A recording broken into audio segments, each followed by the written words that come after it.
morning. Good thing I moved the corner.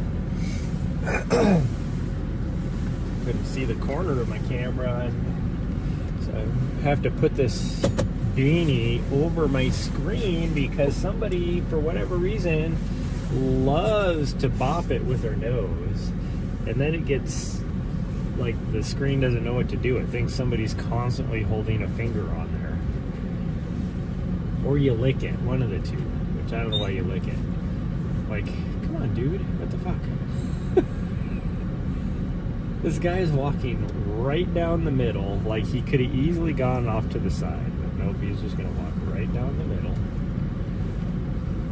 while he's playing on his phone or something and not care in the world.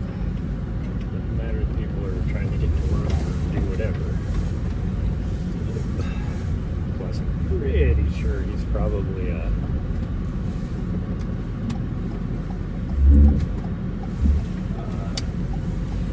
drug dealer. And I mean that in all honesty, because with the clothes he's wearing, he's not going to work, that's for sure. Because he's wearing like gray sweats and a hoodie, and he has a backpack, and he's constantly messaging on his phone the whole time he was walking. So the fact that he is definitely not, there's no place around here where you can work in sweats, I'll just say it that way. His backpack is one of those small backpacks like drug dealers, actual drug dealers, or maybe not the dealers, but the people that drop the stuff off. The delivery boys. The exact same backpack that all of them wear. And the fact that he is constantly messaging on his phone, which is how they do the drops. So, just saying. It all adds up to him being a drug dealer in this area. I don't know what it is like in other areas, but that is a, like,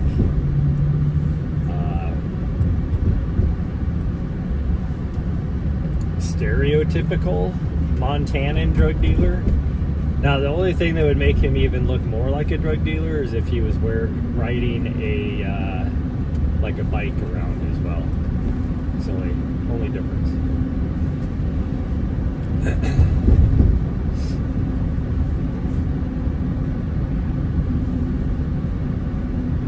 It is like so freaking nice out this morning, but the only problem is it's cold. 35 degrees out.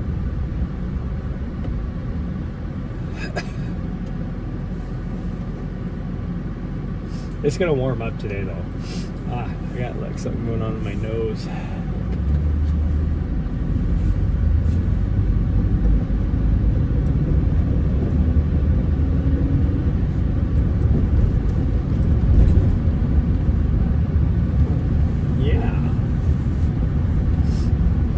We had a better trail closer to here. I mean, we got awesome trails right nearby where I live, like downtown area here.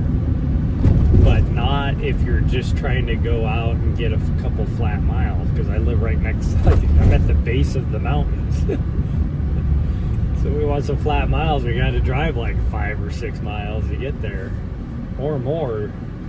Actually, if you drove any more, you're not going to get any flat. You're going to be back in the base of the mountains. So.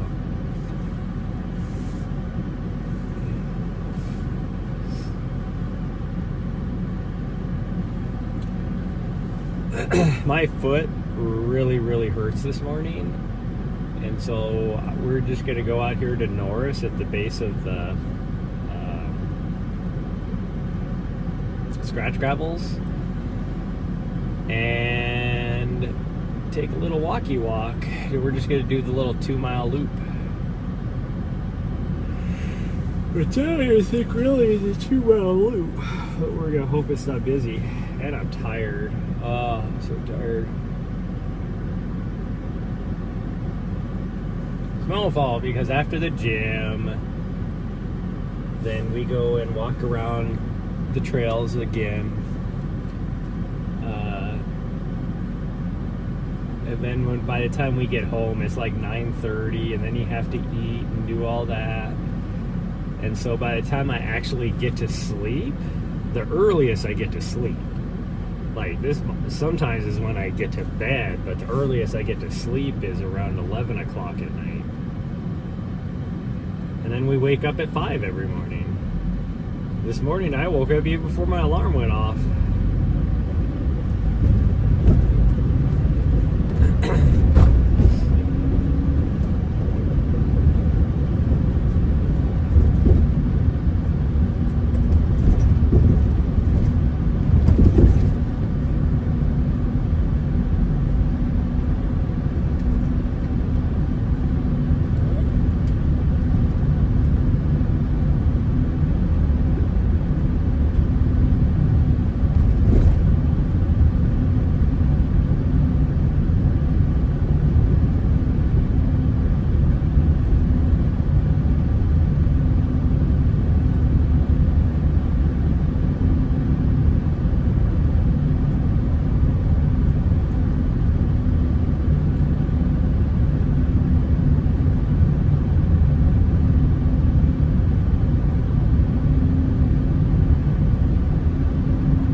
This weekend too, because the snow that just dumped. Oh really? Okay, well, maybe it's pretty much all melted, so here in a few more days, I mean, it is probably going to snow a little bit more up there the next couple shots. Give her a go, one might say, but we'll see. All my sunglasses are in the back, and I really need sunglasses right now.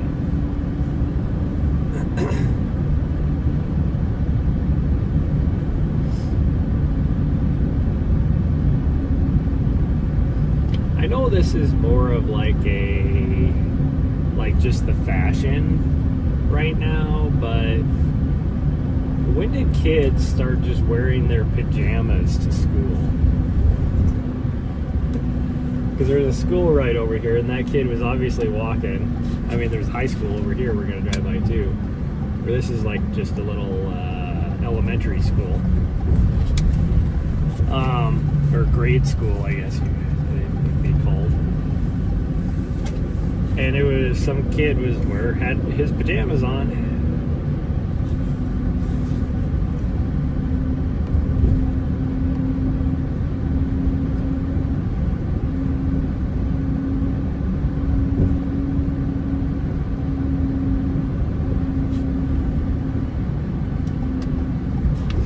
I mean, I guess in a way it's just, I mean, it's good that at least it was pants, because everybody wears shorts nowadays no matter what temperature it is outside. Okay, you made it incredibly difficult for me to turn to the right as much hard as you're leaning into my arm, my elbow. Almost didn't make the turn.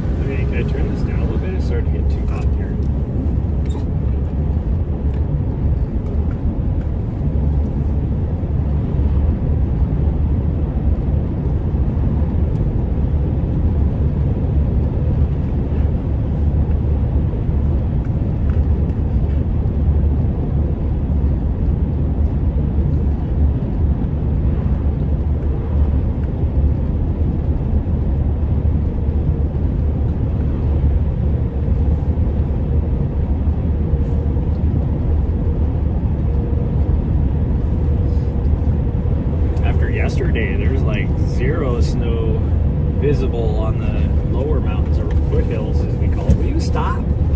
The foothills around here. Good Andre?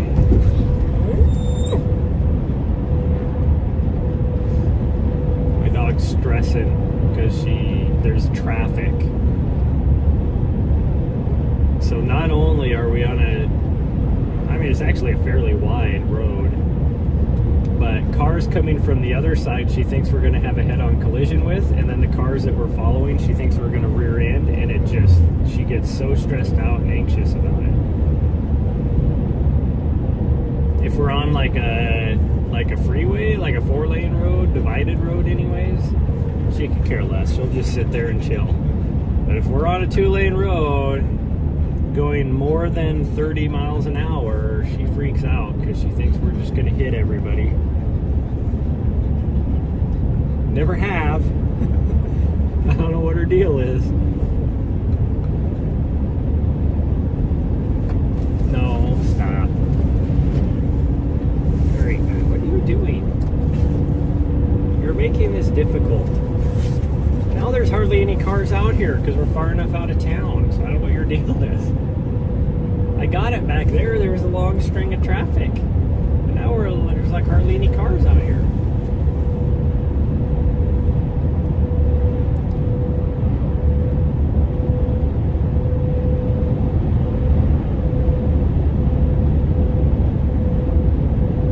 It sucks to be driving all the way out here just to do a couple miles. But it's the closest place we can just do a couple miles. That's not super busy. 10 mile technically would be a little bit closer. It's not a whole lot closer, but it would be a little bit closer. But it is so many people, and I am not going to chase her around that place because she wants to say hi to everybody a mile away. Because the big loop there, if you do the big loop, you're only talking 2.5 miles. But the fact that it is wide open, there's no trees. It's super flat. You can see anybody in that whole park from 1.5 miles away. And she will go and be like, I haven't said hi to you yet, and just take off to go say hi to everybody. At a 3-minute mile pace.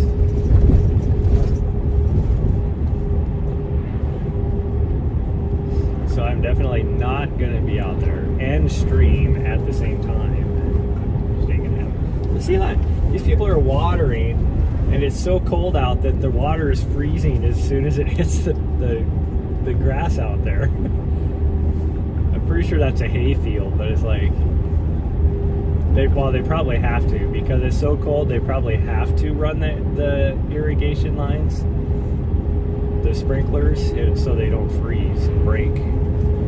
That would be my guess. Wow. So this dude that's been camped out here is still camped out here. I cannot believe nobody has said anything, and this guy, the sheriff, hasn't come up to kick this guy off of here. It is not a camping spot. This dude is still camped here with his big ass freaking RV, freaking shit scattered out all over the place. Actually, no, it looks like they might have picked it up now. I don't know, we'll see when we get closer. He's still parked there, hogging 6 of the spots. His other vehicle that he obviously tows is parked directly in front of him.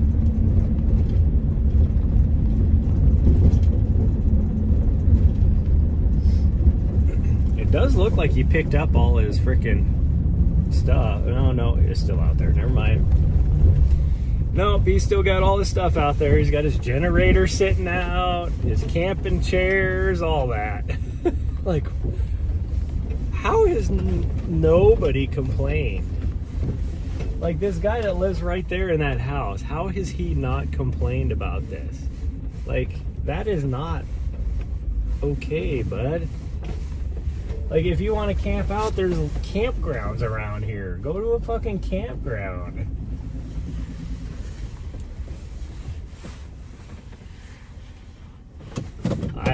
that just boggles me that he's still here. What is it, like 4 days later, 5 days later, and he's still camped out there at this trailhead. Even though there's signs posted saying no overnight parking and no camping. Oyster girl. That just baffles me.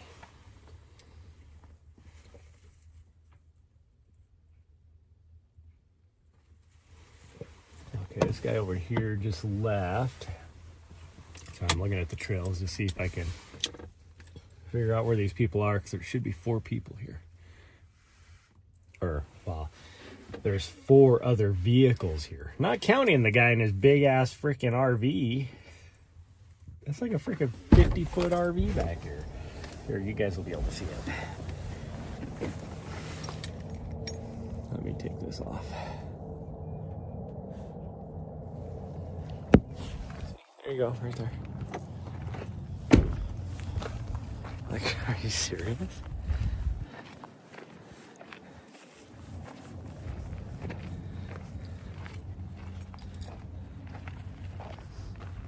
Like, I get it in one way. Like, I get how he would possibly feel it's okay. Go ahead.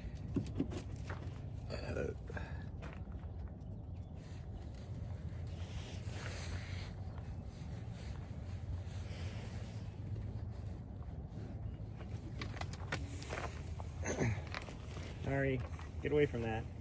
Nahri, come on. She goes immediately over to where the horse poop is to be like, oh, breakfast.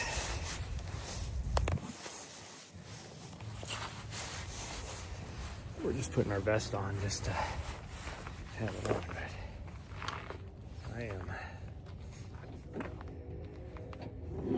I need sunglasses.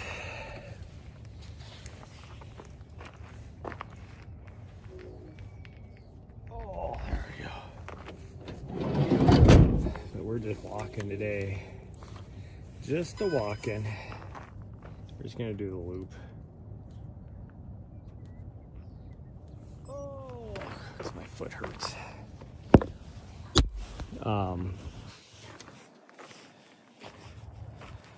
Saw a 3 foot. What does this sign say? Saw a 3 foot snake sunning itself on path at 1 p.m. today. Yeah, so there's snakes out here. That was, what, 4 days ago. It's like, so somebody decided, oh, I'm just going to put a cardboard sign up.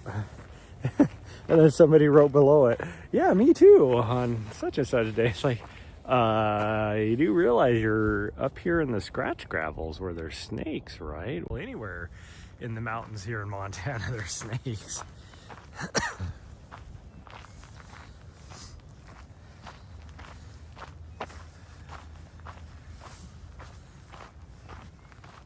Anywhere where it's rocky like this, you're gonna find snakes. That's just a normal fact of life. It's probably somebody not from here that decided, I'm gonna use the trails. It's like some of them videos where you look at reviews and like at national parks or other things, and it's like, okay, I gotta fix this. Sorry everybody, you're gonna get dizzy because my gimbal is not working very good. Now I gotta go this way with it. It's a little bit better. And it'll be things like 1 star. The trail was dirty. It's a trail like this. Trails are made of dirt. Like, what are you expecting?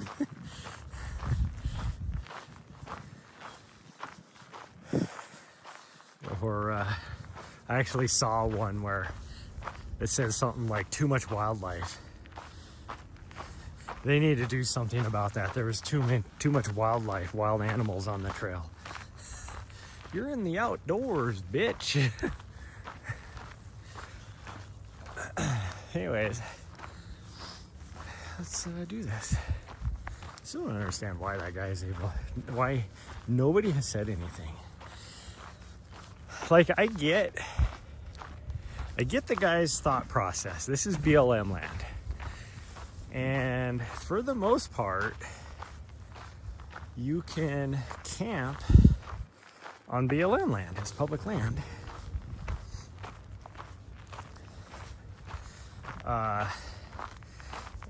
But that's still,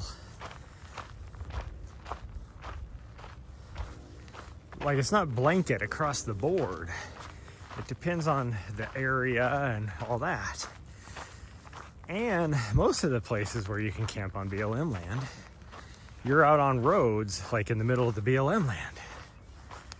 I mean, well, you could tent camp anywhere on BLM land. I think technically you could tent camp out here if you wanted to. You can't have a fire, but you could tent camp.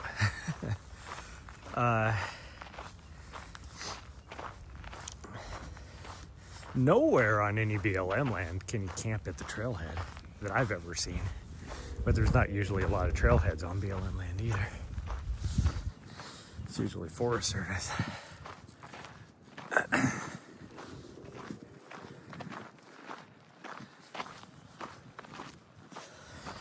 But again, it's dependent on the locality. If you roll into a freaking trailhead and there's signs that say no camping or no overnight parking, that's a sign. Hey, maybe I can't do that. Like, there's BLM land down in Arizona that even though there is roads out there, you're not allowed to camp.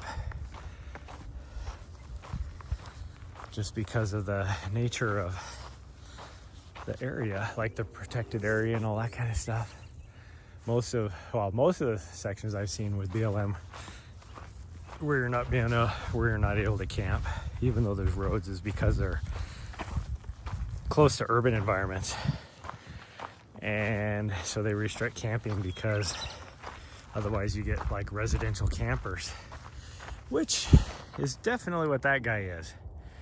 He is a residential camper. He is not a recreational camper.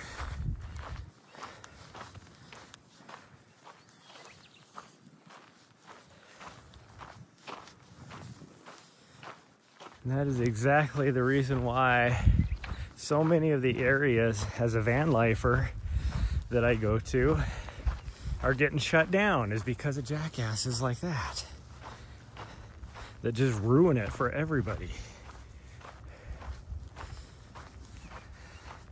I don't see how that guy is still there. Like, I could see getting away with it for one night. He's been there for like a week.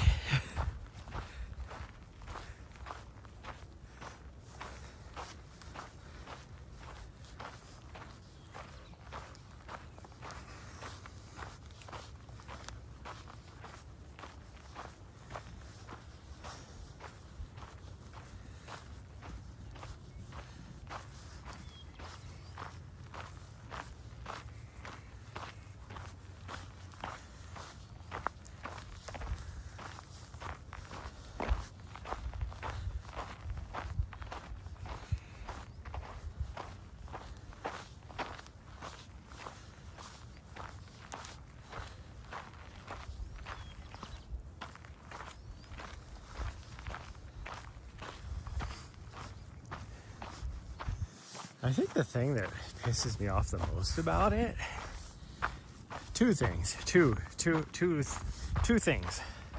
that I'm gonna say here. One, like, the main thing that pisses me off the most about it is the fact that he is taking up 6 parking spots. And these aren't big parking lots. And now that the weather's getting nicer, more people are coming out. And this jackass thinks, oh, I'm just gonna take up 6 parking spots. But two, it's because of issues like that. Again, going back to being a van lifer and you know, all the areas getting shut down in like Forest Service land and BLM. But that's my next point, is actually more as just a trail user. So last year they had issues with people, and I guarantee you they're like punk ass kids, vandalizing the trailheads, mostly like the pit toilets and stuff, but just the parking lots in general at the city parks here in Helena. So Mount Ascension, Mount Helena, like the big ones, as well as people again camping overnight in those parking lots, even though again there's huge signs saying no overnight parking, no camping, all that kind of stuff.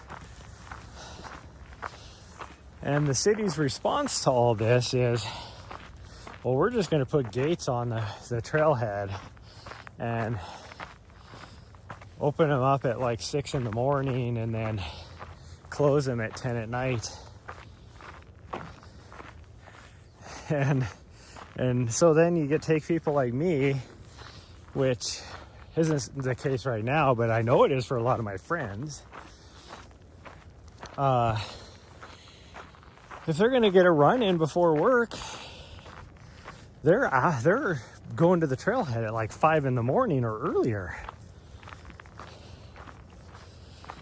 And then for me, I spent a lot of time at nighttime up on Mount Helen and Mount Ascension in the past, training, because like UTMB, that was my first race where I knew I would be running through the night, because you start at 6 o'clock at night, so you're running through the night at least one night. Now the elites, they finish before the next sunset or shortly after the sunset. But for me, I knew that wasn't going to be the case. I was hoping I'd finish it, you know, sometime in the middle of the night, and I ended up being way later than that.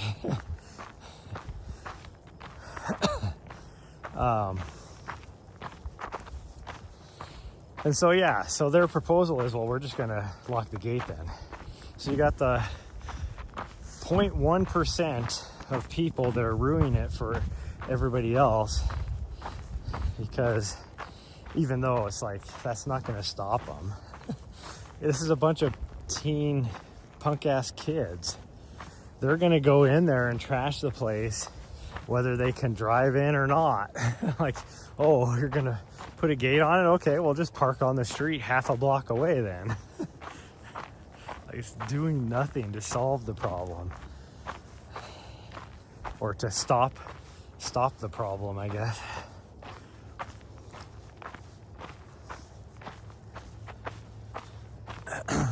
Although a lot of it too, like I said, was because, and I know the person that was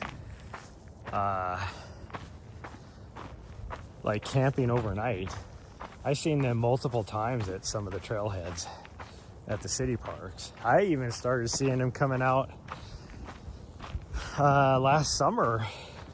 One of them showed up at the Echo Lane, the complete opposite side of here, of this mountain range. Like, what would that be from like a, what do you call it, bird's eye view or flight, bird A to B, if you just went straight line distance from here to there would be about 6 miles probably, because this isn't a very long mountain range. It's just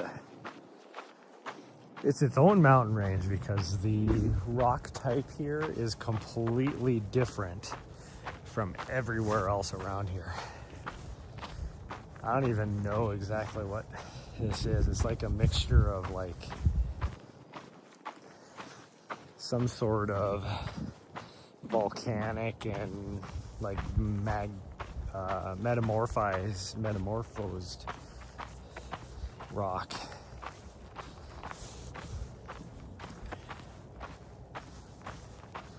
Where everywhere else, like the gates of the mountains, that's all frickin' like belt, not even belt group. Not a whole lot of belt group. Over here is belt group, or a little ways up this way is all belt group for the Continental Divide, the Rocky Mountains, all that. And then it's all like the limestone, sandstone, whatever mixture that you see all over up here. Like when you look at Glacier National Park, the way that all the stuff is layered, that's the same as down here. And then all this, to include like everything south of here, is all batholith. So like granite and stuff like that. It's a batholith.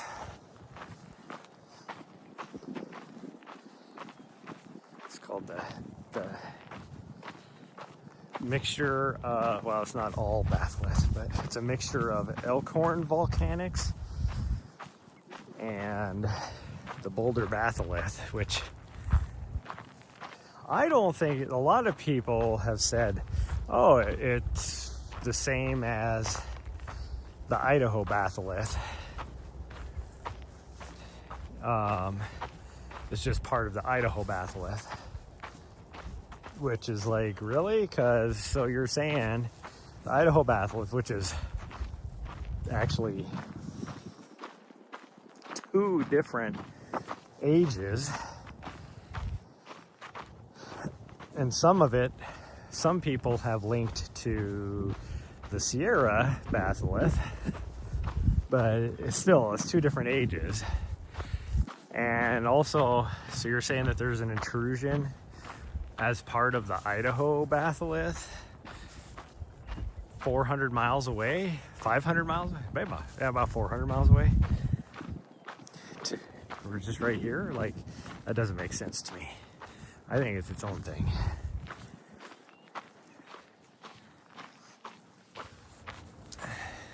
But I'm also not a geologist. It's just what I suppose.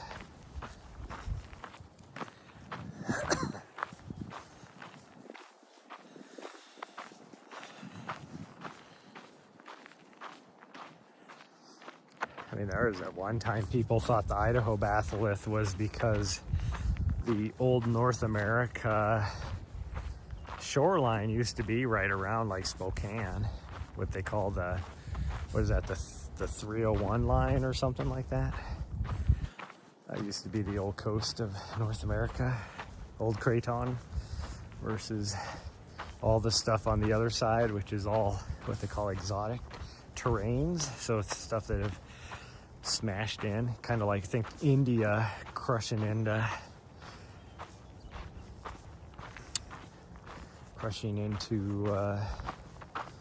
it'd be more specifically like Indonesia and Australia right now. They keep going closer and closer to each other, so it'd be more like Indonesia, which is an island arc crashing into the US. I'm nerding out now, but anyway, so people thought that's what the Idaho batholith was, kind of like the Sierra. Sierra is an old volcanic arc from the plate coming off of crashing into California. I think it was the Farallon plate.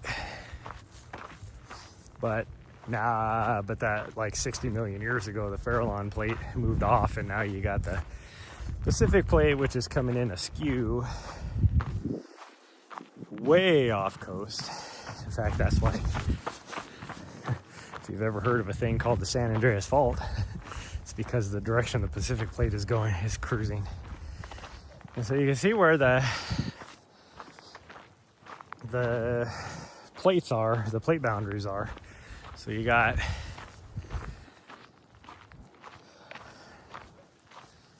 think Mount Shasta, that's the most southern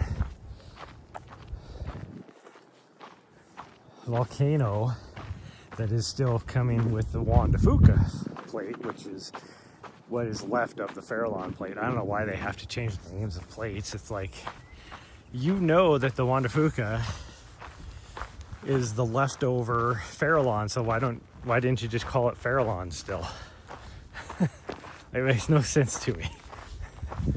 But no, now it's just a little piece of it, so we got to change the name and call it something different.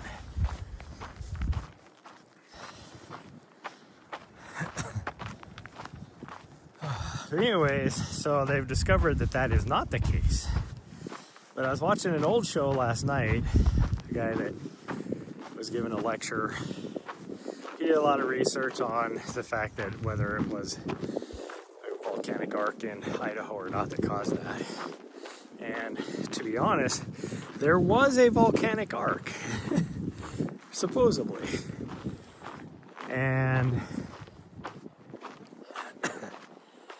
But the Idaho batholith is not part of that. That's just a huge magmatic intrusion from 60 million years or 80 million years, however long ago it was. But and this is from like probably 3 or 4 years ago that he was giving this lecture. Since then, he's done a couple other series where he's done a lot of investigating, and there was like 3 major collisions, multiple other collisions, but 3 major collisions. You had the intermontane terrain, and I remember what the third one is called, or the second one is called, and then you had the third one, which is Silesia. And it's like, because he was doing all this stuff with Alaska this last winter,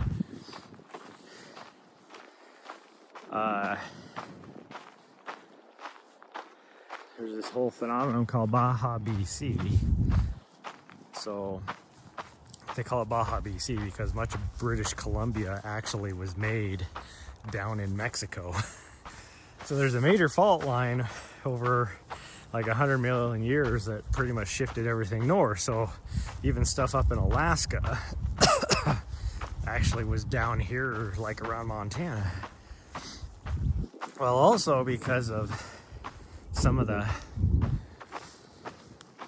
research and everything, it sounds like instead of eastward subduction, there was some periods of westward subduction. So now I was watching this thing last night because the first 2 collisions they think were actually westward subduction, but there's a lot of arguments. New research leads to believe that it's westward subduction. But you got all these geologists that have been doing stuff for the last 50 years that don't want to acknowledge it. They're like, nah, I think you're wrong. That's not the way to interpret it. We're right. It's eastward subduction and you're wrong. Which, with this new research, it's like, pretty much points to being westward subduction. So that being said, that would be why you don't see a lot of old volcanic arc signatures on this side of I think they call it the Strombian line. I think it's like the 301 is what it's called, because the Strombian 301, something to do with the radiological signature, be it from old craton to new terrain. But that would be why there's no volcanic arc signature on this side of the Strombian line.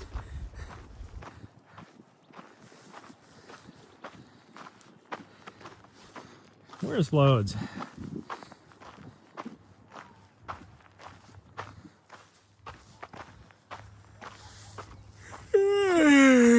So sleepy. I almost did not go to do anything today, but I knew if I didn't get out here, because my foot is killing me after yesterday, there's no way I'm going to be able to get 10 miles a day this week, which is what my goal was, because my foot Like yesterday afternoon, my foot was killing me so bad after the run yesterday. I took freaking 3 Advil and it still did nothing to knock down the pain.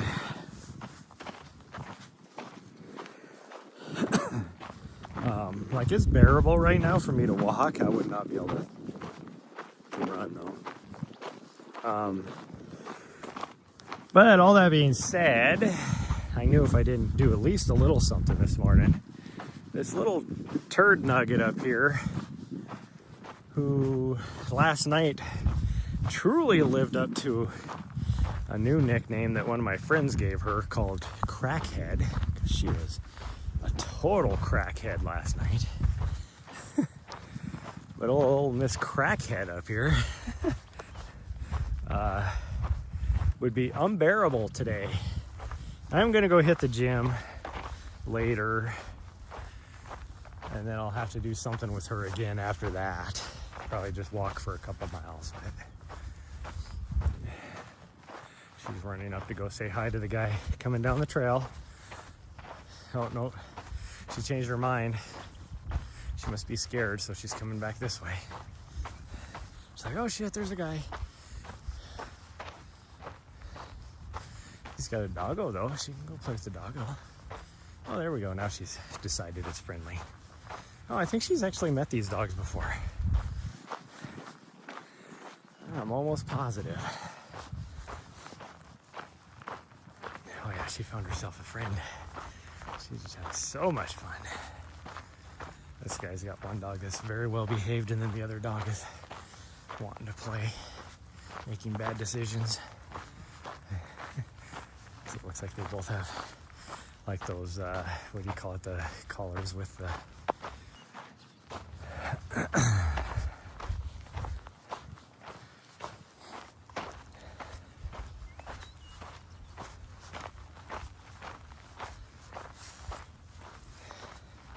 talking to somebody the other day, because I was talking about, because they come out here to scratch. They live on the other end.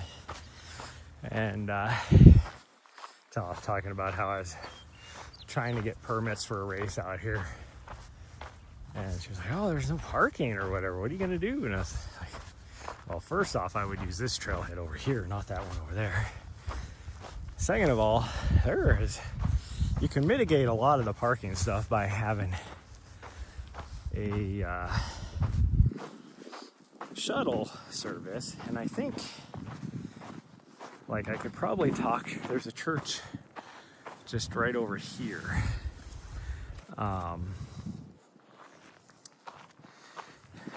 That I could probably talk to. Since the race would be on a Saturday, they would allow me to park there. You know, to use. And I'd even pay them a little bit. It's fine. To be able to use their parking lot as a shuttle service. I mean, realistically, I know the pastor and his wife, and his wife is a huge trail runner, so I would probably be able to be like, oh, I'll give you free entry, and if you let me use your church, and they'd probably go for it. But even if I didn't get that, as long as there's not a big ass RV parked there, although half that parking lot would have to be blocked off. But you have the upper parking lot over here, which is only like a quarter of a mile away. And then along the whole length of that road, you'd be able to park on one side of it. And then you have this road right here, you'd be able to park on one side of it, because you can't block traffic, at least up to that point up there. So you're talking easily a couple hundred cars.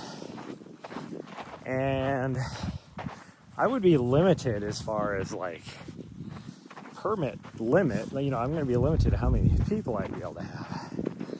And I would guess and say I'd only be able to have like 300 or so. That's probably all I'm going to get approved for. Across all race distances. Well, I'm going to have 2 race distances. That's my plan. Possibly 3, not the first year, but possibly 3. I just goes.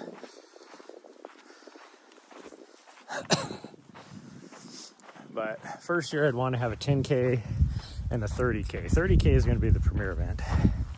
And then the second year I could possibly add a 50K, but the 50K would just be the 30K and then an additional 20K loop, which would be most of the 30K loop, just shorter. Like you'd be cutting off a couple sections of it, which I already have designed on which sections it would be.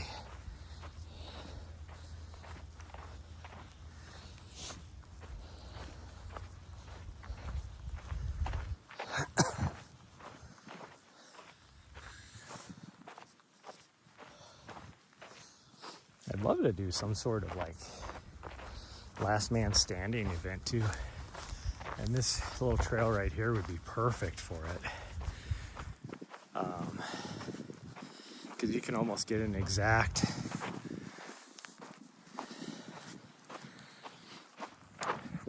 what is it supposed to be, like a 1.4 miles, something like that. Essentially, whatever 100 divided by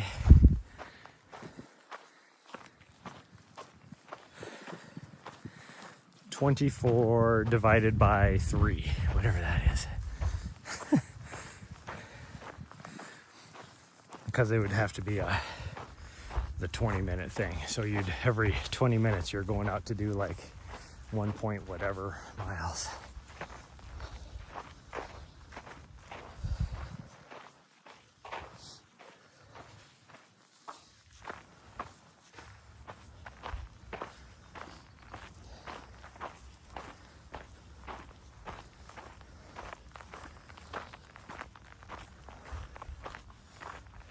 I just don't know how to like figure it out. How do you permit something like that? Because you don't know how long it's going to go for. Some of them go for like 3 to 4 days. But being that this would be like a first year event and we're, you know, a smaller venue type of thing, it might only go for like a day and a half.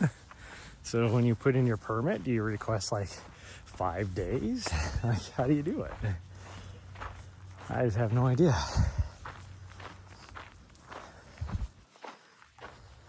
I should ask Jeff Garmeyer if he knows.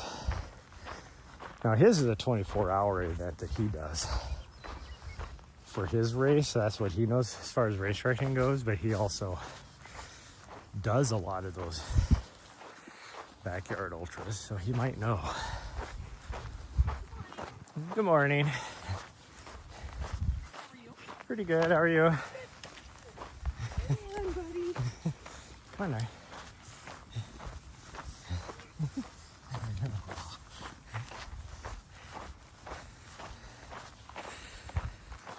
Nahri's such an instigator. The poor guy on the leash, just wanted to play. And so Nahri kept going over there to entice him, but he couldn't go anywhere. So it's like, poor doggo getting completely, what's the word I'm looking for? My dog's instigating him, not like teasing him, like, oh, you can't get away. Whew, it is warm out here now. Now that sun came out, whew, I am sweaty.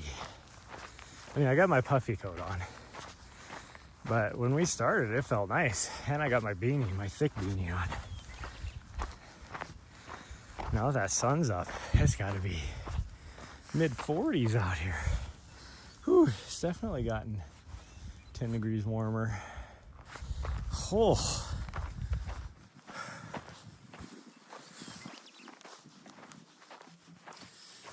I was kind of wondering if, because they have those 2 porta-johns over on the other trailhead at Echo, So I was wondering if they put them all around at all the trailheads. But there's not any here. I don't see any up at the upper parking lot either. Where are you trying to go? Oh, you're on that trail. I was so confused. There's even more people parked over here. That's the other thing. It's like, this person must see that this parking lot gets packed. And they're still just like, whatever. I'm just gonna take up 6 parking spots and you can't do anything about it.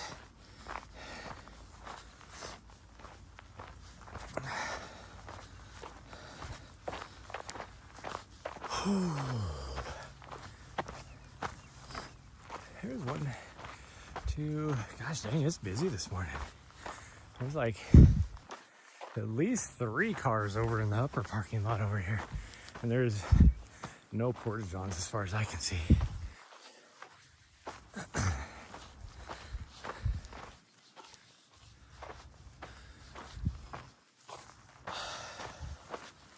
I was supposed to do laundry today and I completely forgot until I went to get dressed to come out here.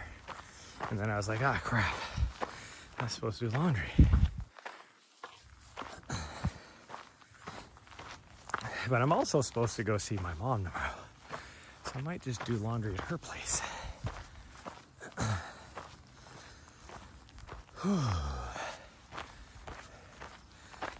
No, we're not going up that.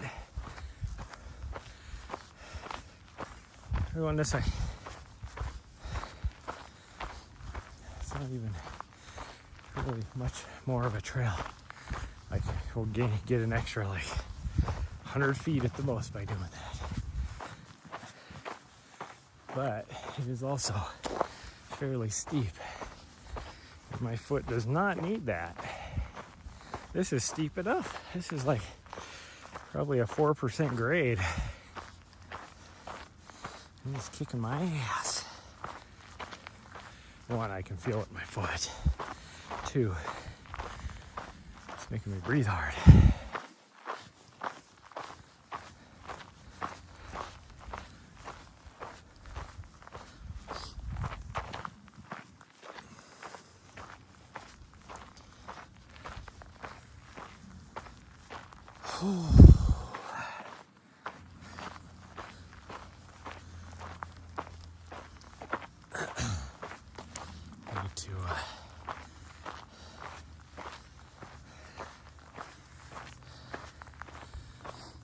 Need to, what the heck was I thinking of? Oh, I need to, probably tonight, make something more robust for dinner. And then, no, we're going back this week, girl. I know, you just want to keep going because it's such a nice morning, but your poor dad is injured. Anyways, I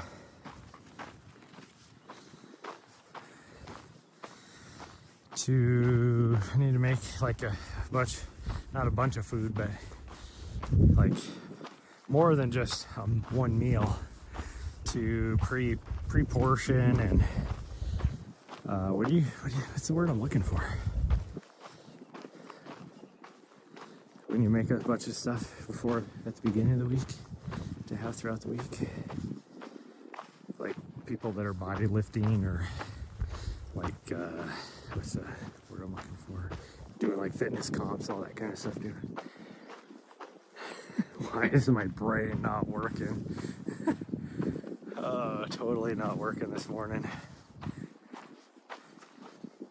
Meal prep, there we go. It's like, what the heck am I trying to say? Yeah, so I could do some meal prepping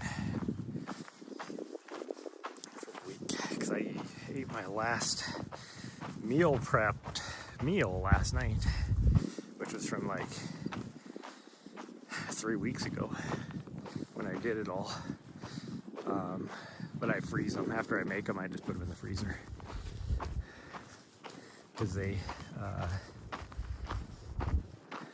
you know, like 3 minutes or 3.5 minutes in the microwave, and you're good to go.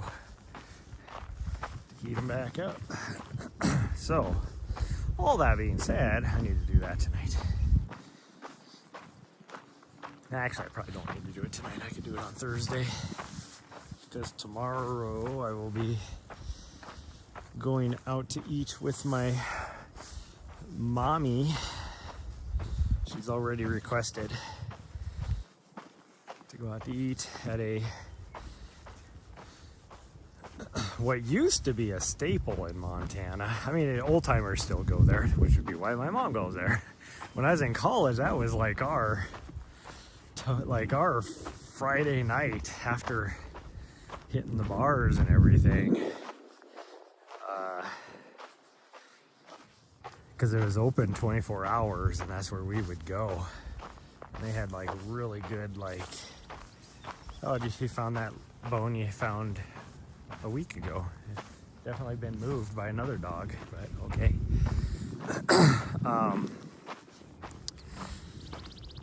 Like, they're famous for their tomato soup, and it is still pretty good. But and I don't know if it's necessarily that the quality of the place has gone down. What are you doing? That's so gross, and you're gonna want to give me kisses after that. Oh, ain't happening. You were getting a dental stick as soon as we get home. Anyways, I don't know if it's that the quality has gone down, or the fact that it's, you know, 20 years later, and so my standards have gotten higher. But we just still, like, I wouldn't even put it in greasy spoon category. Now, I will say it's better than like Applebee's. Applebee's, for a lot of people don't know, like, I used to love going to Applebee's, but now Applebee's, everything that they have at Applebee's is pre-cooked, and your cooks or chefs, people in the kitchen do, they just pop it in the microwave and heat it up for you. That's all there is. There's no actual cooking. At least this place, it's called 4B's, that my mom wants to go to. At least they actually cook their stuff. Now, it's not like the best, I mean, it's like, oh, you know, food items off the Cisco truck. So it's all, you know, like their chicken fried steak is probably a frozen chicken fried, like a steak that's already, you know, pre-battered, all that kind of stuff to a certain standard. And it's not the best cut, of course. They're, you know, straight from the Cisco truck, and so all they have to do is just deep fry it to cook it. But which, the only reason why I think it is deep fried steak is because that's what my mom, last time I was up there, because that's where she always likes to go eat. But the last time we went there, she ordered the chicken fried steak. Oh no, she ordered chicken tenders. That's what she ordered, chicken tendies. And their chicken tenders are not like your pre-processed whatever. It's actual chicken, like the chicken tenderloins that they bread and deep fry. And my mom only has like one set of dentures, and like on the top, it's all her insurance would pay for, according to her. I'm like, I don't know how that's possible. You only have 2 teeth in your bottom of your jaw, and then you have a full set of upper dentures. Like, doesn't make any sense to me, but whatever. So anyway, before they showed up, she was like, they're probably going to be too hard and I won't be able to chew them. And I'm like, Mom, that's like, chicken tenders are supposed to be kind of crispy and crunchy. Like, what do you expect in here? Like your chicken nuggets from McDonald's? Because they're not gonna be that. And then they showed up, and then of course she was like, see, I told you. And it's like, Mom, that's how they're supposed to be cooked. So if you're expecting something different, you're never gonna get it. You should order something else.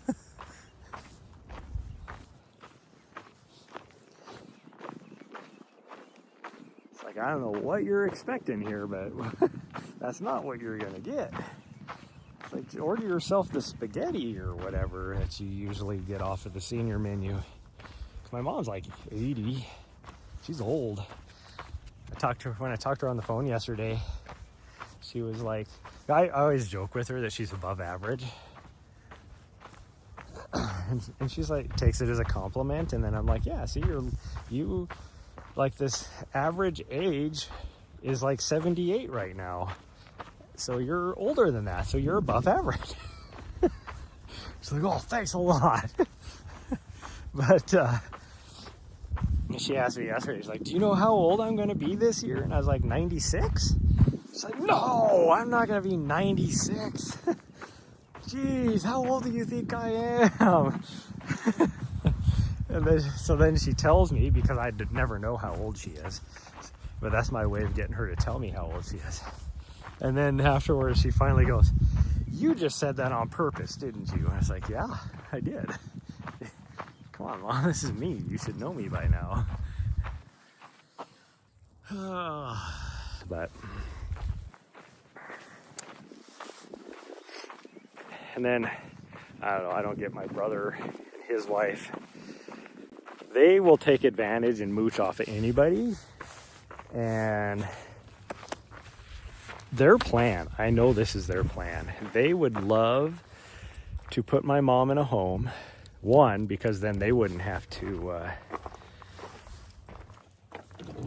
provide any support. They could just drop her off and forget. But also their ulterior motive would be, so let me back up. They already tried to get my mom to move in with them because neither one of them work. They live off of disability. Their disability is not that bad to where they couldn't work. They could easily work, but they don't. And so they tried to get her to move in because I guarantee, they have never said this, but I guarantee I know their thought process. They get her to move in. They can file to get like SSA, I think it's called, payments, as a caregiver, like for taking care of my mom. And so that's none of that money would go to my mom. That's just their thought. They want to do that to get more money. They have a 2-bedroom house that they convinced 6 people to live in and pay them rent so that they can pay for their house. And so them getting my mom to move into a home, then because she can't take care of herself, then they can get access to her checking account somehow. Like, that's going to be their thought process. And they can mooch off of her. Like, they already have insisted, and I kind of get this, it doesn't bother me so much, but they insisted on, so they have control of all her medications, and they have like a monthly little pill thing, and so at the end of the month they go over and they fill up her pill thing for the next month. And some of it I know, like, I get it, because my mom would probably either take too much or forget to take something or whatever. But I guarantee my mom, or that if my mom had a medication of a certain type that they might want to take, they would mooch off of her for that too, just so that they don't have to pay for it. That's just the way they work. My brother's a winner. He is the biggest moocher I've ever met in my life. Me and him do not get along, and we really haven't gotten along my entire life. But I don't dislike him. He's still my brother. We're just 2 different people. Well, all 3 of them, me and my other 2 brothers, all 3 of us are different. But anyways, enough rambling, everybody. We're gonna get going. And maybe I'll see you guys tonight. Otherwise, I'll see you tomorrow before we leave for Great Falls. We'll have to do some sort of little walk or something as well. But bye, everyone. Love y'all, and I'll see you guys next time.